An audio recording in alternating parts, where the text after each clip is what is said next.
2/5 with 4 mana. Jump in to secret number 1. Narcissists don't want you to know this, but they absolutely will self-destruct if it means they can bring you down too. So there's that saying, if you seek revenge, dig 2 graves. And that definitely applies here. And the reason why this one is important is because it's something that you need to know before you seek revenge from a narcissist. So they may have hurt you, but knowing that they will go down with the ship, they may lose money, they may destroy their own business just to spite you. And most people will not go that far. You're probably not willing to go that far. So if you're dealing with someone who has all the hallmark signs of a narcissist, tread lightly when it comes to revenge, because getting even keeps you stuck in their games. Walking away can be hard, but breaking free really does have immense value. So for those of you who don't know me, my name is Christina, and I'm a narcissistic abuse recovery coach. And as I do here on this channel, I'm about to share some top-notch advice for you from the comment section. So this commenter says, while it's totally understandable to want to even the score, retaliation chains you to the predator and the dynamic. Walking away is hard, as is anything that has true value. And if you agree with that very insightful comment, as I do, go ahead and hit that like button now. And now on to secret number 2.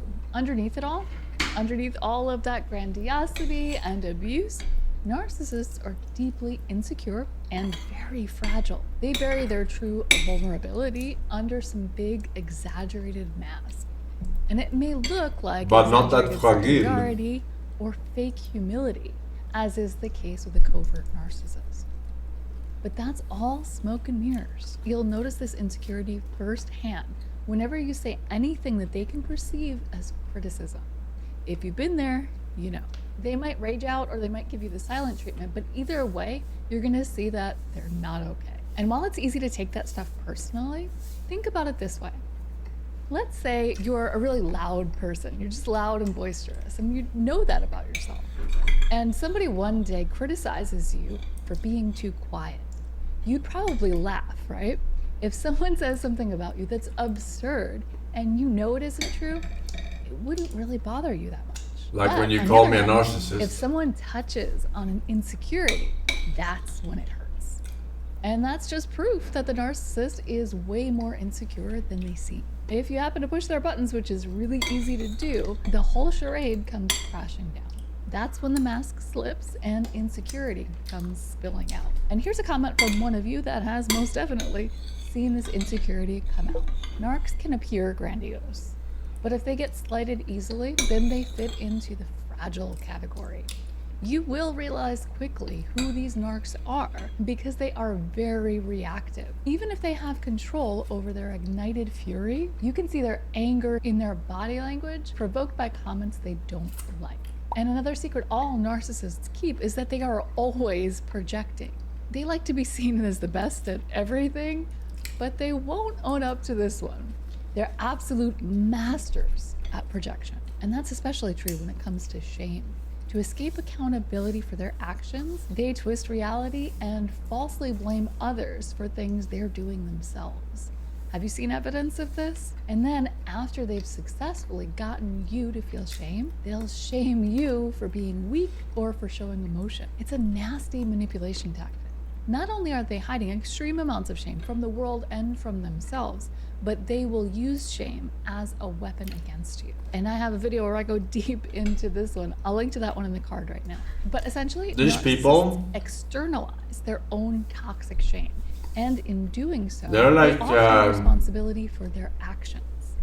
The truth is, they're like modern day fortune tellers with this spout generic shit that is applicable on like 98.5% of the population.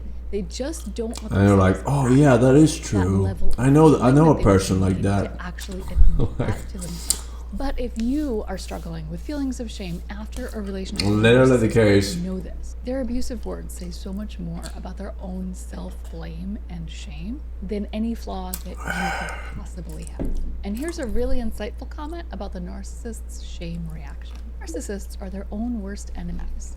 Their personalities are ruled by shame and guilt. Yet they do things that make themselves feel shameful and guilty. They fear rejection. Yet they do things that push people away. I've been trying to push people away for fucking decades. Doesn't fucking work. Bad Doggy goes to Prime. Setfire, thank you. Ananushka Arbok. Novaga, welcome back. Oh, that was all the links. That was a speedrun. A speedrun session, chat. No further links.